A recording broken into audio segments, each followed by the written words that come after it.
지난 첫 번째 세계관에는 아도니스를 중심으로 아프로디테와 페르세포네의 사랑 이야기가 어떻게 영화에 녹아있는지 이야기했습니다.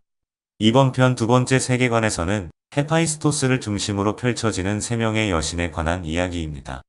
첫 번째 여신은 헤라 여신의 이야기로 영화 시작과 동시에 절벽에서 실족사로 사망한 기도수 사건은 헤라 여신과 헤파이스토스의 이야기를 모티브로 삼았습니다.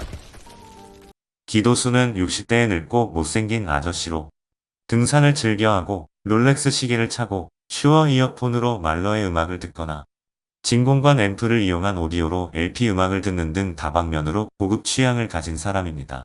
기도수가 다방면으로 여러가지 취미를 가진 것처럼 헤파이스토스는 아테나의 방패, 아킬레우스의 갑옷, 판도라의 상자 등 만들지 못하는 게 없는 천재이자 다재다능한 대장장이 신이었습니다.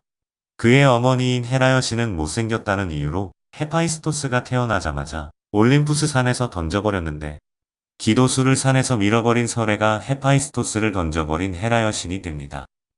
두 번째 여신은 아테나 여신에 관한 이야기입니다. 경찰서를 찾아온 설에가 남편이 폭력적이었다면서 그 증거로 허벅지를 노출시킨 후 핥힌 자국을 보여주고 혜준이 사진을 찍으려 하는 장면은 헤파이스토스와 아테나 여신의 이야기를 모티브로 삼았습니다. 헤파이스토스는 못생기고 말주변도 없어서 여신들에게 인기가 없는 그런 신이었습니다. 그래서 대장간의 일에만 매달리며 살고 있었는데 어느 날 포세이돈이 찾아와 아테나가 좋아하는 것 같으니 잘해보라고 부추겼습니다. 숫기가 없었던 헤파이스토스는 그 말을 곧이곧대로 믿고 아테나의 마음을 확인해보는 과정도 없이 갑옷을 수선하러 온 아테나를 그대로 겁탈하고 말았습니다. 순결을 약속하고 평생을 살아온 아테나는 남자신들의 구애를 모두 뿌리치고 살았는데 헤파이스토스의 행동에 너무 놀란 나머지 그 자리에서 도망치게 되었습니다. 하지만 헤파이스토스의 정액이 아테나의 허벅지에 묻게 되었는데 설에가 허벅지를 노출시키며 핥힌 자국의 사진을 찍는 것은 헤파이스토스가 겁탈했다는 상황을 이야기하고 있습니다. 세 번째 여신은 아프로디테에 관한 이야기입니다. 설애를 범인으로 의심한 혜준과 오수아는 설애의 뒤를 캐면서 주변 인물들을 만나보고 범죄의 단서를 찾아가는 내용은 헤파이스토스의 첫 번째 부인이었던 아프로디테의 불륜 현장 목격 사건에서 모티브를 가져왔습니다. 헤파이스토스는 올림푸스에서 자신을 던져버린 어머니 헤라에게 복수하기 위해 사랑을 결박시키는 황금의자를 헤라에게 선물했는데 이를 모른 채 헤라는 의자에 앉았다가 꼼짝없이 묶여버리고 말았습니다. 올림포스 신들은 헤라를 풀어달라고 요청했지만 복수가 목적이었던 헤파이스토스는 당연히 요청을 거절했습니다. 결국 디오니소스가 건네준 포도주를 마시고 술에 취한 헤파이스토스는 헤라를 풀어주게 되는데 제우스는 그 보답으로 가장 아름다운 여신인 아프로디테를 아내로 만들어 주었습니다. 미의 여신을 아내로 맞이한 헤파이스토스는 잘 지내볼 생각은 안 하고 대장간에서 일에만 몰두하고 살았는데 어느 날 아폴론으로부터 아프로디테가 아레스와 바람핀다는 소식을 듣게 되었습니다. 그러자 소문이 사실인지 확인하기 위해 열심히 아프로디테의 뒤를 캐며 불륜의 증거를 찾으러 다니게 되었습니다. 무서운 여자예요. 저 반지 뺀 거 봐요. 설에는 무서운 여자니까 조심하라며 경고해준 오수아는 태양의 신 아폴론으로 하늘에서 지상을 지켜보다 아프로디테의 불륜을 알게 되어 헤파이스토스에게 알려주었습니다. 헤파이스토스와 아폴로는 불륜의 증거를 찾기 위해 아프로디테의 뒤를 캐기 시작했는데 범죄의 증거를 찾기 위해 설의 아파트를 감시하는 혜준과 오수환이 아프로디테의 불륜 증거를 찾으러 다니는 아폴론과 헤파이스토스가 됩니다. 월요일날 송소리 씨 몇 시에 왔다 갔어요? 탐문 수사 중 만난 월요일 할머니 이해동은 해동이라는 이름 뜻처럼 얼음이 녹는 계절인 봄이 여신 호라이입니다. 아프로디테가 탄생했을 당시 그녀를 축복하러 서풍의 신 제피루스와 계절의 여신 호라이가 찾아왔는데 1년의 사계절이 봄, 여름, 가을, 겨울로 순환하는 것처럼 일주일은 월, 화, 수, 목, 금, 토일이 순환하는 체계를 가지고 있습니다. 사계절의 시작을 알리는 봄처럼 일주일의 시작을 알리는 월요일은 봄에 해당하는 요일입니다. 시리야 노래 틀어줘. 정훈이의 안개.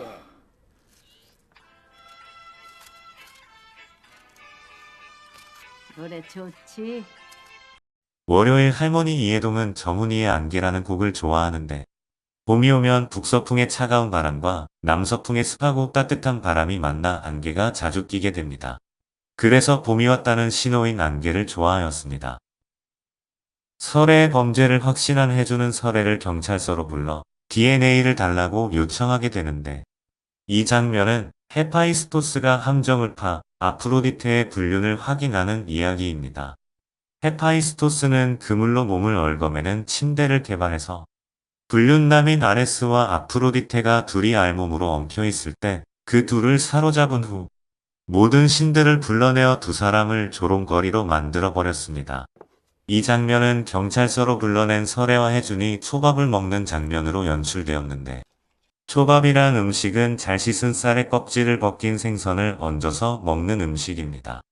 이것은 목욕을 마친 남녀가 벌거벗은 모습으로 겹쳐져 있는 상태를 묘사한 것으로 초밥을 먹는다는 건 성관계를 의미하고 있습니다. 혜준이 치약을 짜주면서 방수 제품을 건네주는 건 콘돔을 의미하는 것이고 식사를 마친 후 휴지로 뒷정리를 하는 것도 성관계 후 뒷정리하는 모습이 됩니다. 그리고 나서 칫솔질을 하는 설애의 손가락을 클로즈업 하는데 그녀의 손가락에는 결혼 반지가 빠져 있었습니다. 이 모든 것이 두 사람 간의 불륜을 묘사하고 있습니다. 한편 두 사람의 식사 장면을 창문 너머에서 구경하는 형사들은 나체 상태로 침대에 묶여있는 아레스와 아프로디테를 구경하기 위해 모여든 그리스의 신들이 됩니다. 아폴론의 고자질로 불륜을 들켜버린 아프로디테는 아폴론에게 복수를 계획하게 되는데 설애의 집 근처에서 고양이가 까마귀를 죽이는 장면이 복수를 암시하는 장면입니다. 제우스는 독수리, 헤라는 공작새, 아르테미스는 사슴 등 그리스 신들에겐 각자를 상징하는 동물들이 있는데 아폴론을 상징하는 동물은 까마귀입니다. 한밤중 산책하던 설애는 고양이가 잡은 까마귀를 땅에 묻으면서 나에게 선물이 꼭 가고 싶다면 그 친절한 형사의 심장을 가져다 주세요. 난 좀 갖고 싶네.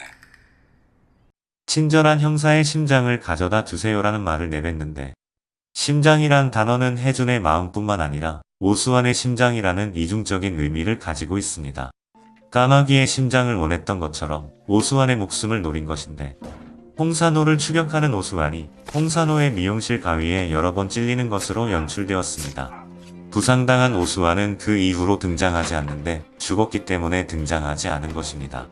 가위에 찔린 걸로 죽었다고 하는 건 비약적인 추측 아니냐고 생각하실지도 모르겠는데 제가 죽었다고 생각한 이유는 나중에 올릴 실화사건과 관련된 이야기라서 헤어질 결심 실화사건 세계관 편에서 자세히 말씀드리겠습니다. 이렇게 해서 헤어질 결심의 첫 번째 세계관인 아도니스의 사랑 이야기에 이어 두 번째 세계관인 헤파이스토스와 세 명의 여신에 대해서 이야기해봤습니다. 첫 번째와 두 번째 세계관은 이승의 세계인 부산을 중심으로 한 세계관이고 다음 편은 저승의 세계인 이포를 중심으로 한 세계관을 이야기해볼까 합니다. 이상으로 해석을 마치겠습니다. 시청해주셔서 감사합니다.